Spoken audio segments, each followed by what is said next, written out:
Concepts and meaning जो है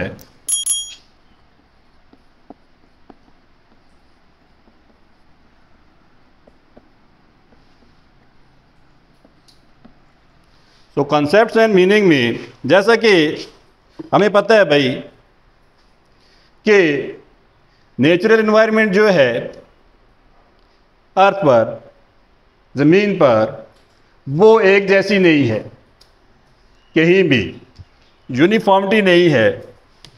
जब नेचुरल एनवायरनमेंट जो है वो हमारे पास एक जैसी नहीं है तो इट्स मीन कि हमारे पास जो मैन मेड एनवायरनमेंट है वो भी सेम नहीं है, वो भी सेम नहीं है।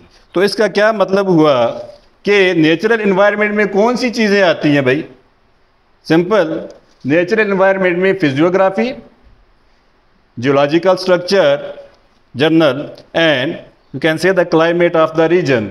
ये तो चीज़ें आपकी आ जाती हैं नेचुरल एनवायरनमेंट में। And what is the man made environment? ठीक है, अब वो चीज़ें जो इंसान से लिंक कर रही हैं, लाइक इंफ्रास्ट्रक्चर है, लाइक इकोनॉमिक डेवलपमेंट है, लाइक एग्रीकल्चर है, यानी कि all those activities which are perform by human or made by human. ठीक है ना? सो वो सारी की सारी आपकी ह्यूमन एनवायरनमेंट में आ जाती हैं।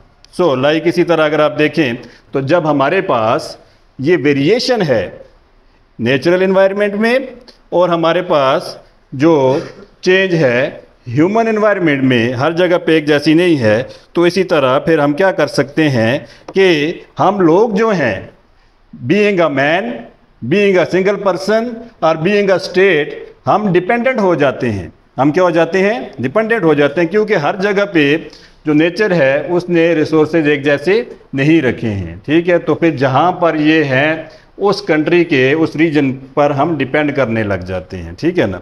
सो अब इसको अंडरस्टैंड करने के लिए, ठीक है, देयर आर 5 क्वेश्चंस, 5 ऐसे सवाल हैं, 5 ऐसे क्वेश्चंस हैं जिनको जानना बड़ा ज़रूरी है टू अंडरस्टैंड इकोनॉमिक ज्योग्राफी को अंडरस्टैंड करने के लिए 5 क्वेश्चंस। अब 5 क्वेश्चंस कौन से हैं?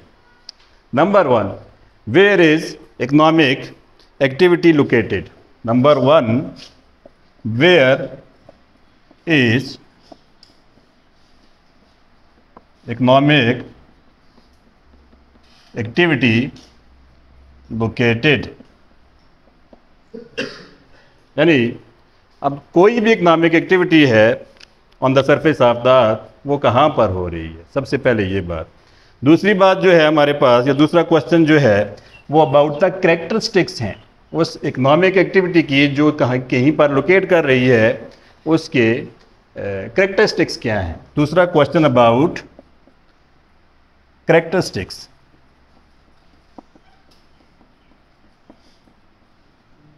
About characteristics of that economic activity. And the third one, that ये जो इकोनॉमिक एक्टिविटी है, एनीवन सपोज एग्रीकल्चर है, अब उस एग्रीकल्चर का किसी दूसरी इकोनॉमिक एक्टिविटी के साथ क्या रिलेशन है? सो तीसरा क्वेश्चन अबाउट रिलेशन है, रिलेशन।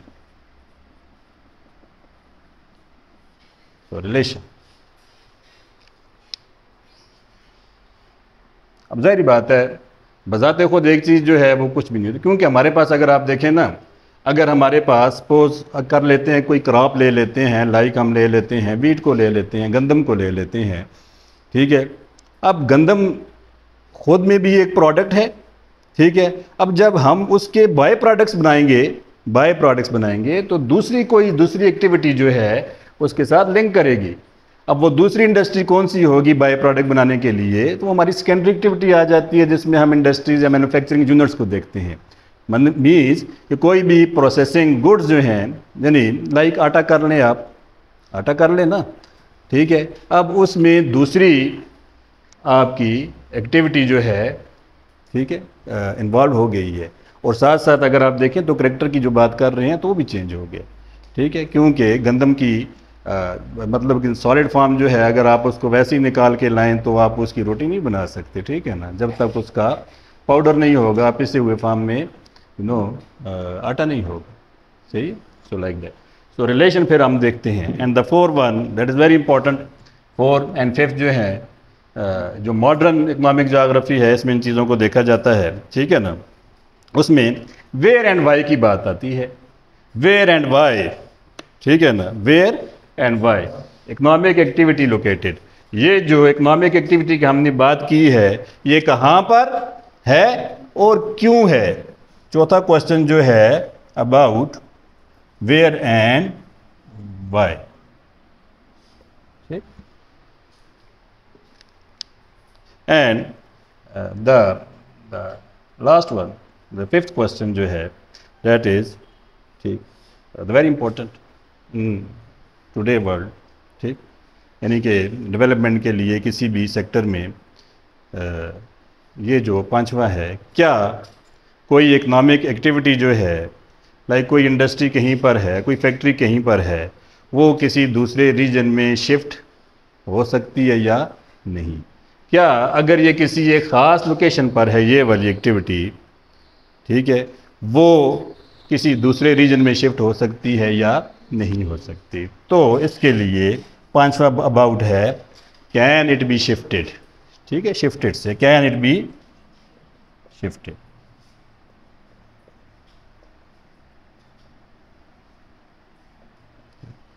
अब शिफ्ट तो हो सकती है, ठीक है, लेकिन इसमें बहुत सारी चीज़ें फिर आ जाती हैं, ठीक है ना। तो इसमें टेक्निकल या टेक्नोलॉजिकल एडवांसमेंट जो है उसको होना आपके रीजन में, आपकी कंट्री में होना बहुत ज़रूरी है। इस पर काम भी बहुत हो रहा है मॉडर्न ज्योग्राफी में, ठीक है ना।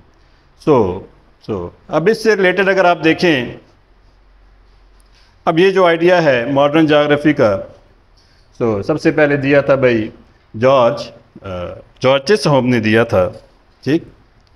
इस पर लिख देता हूँ,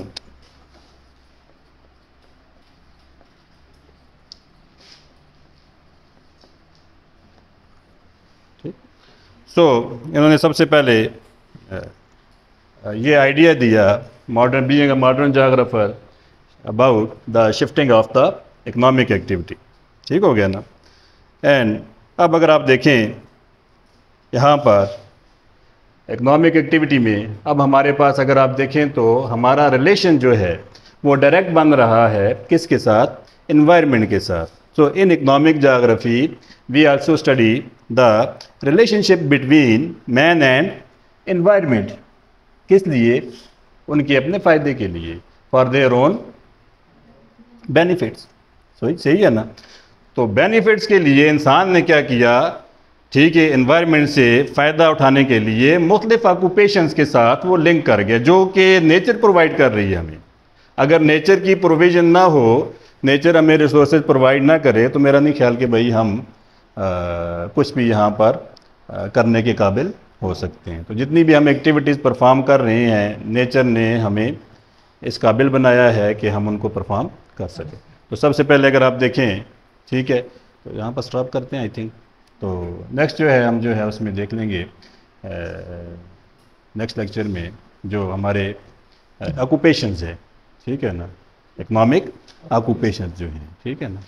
ओके।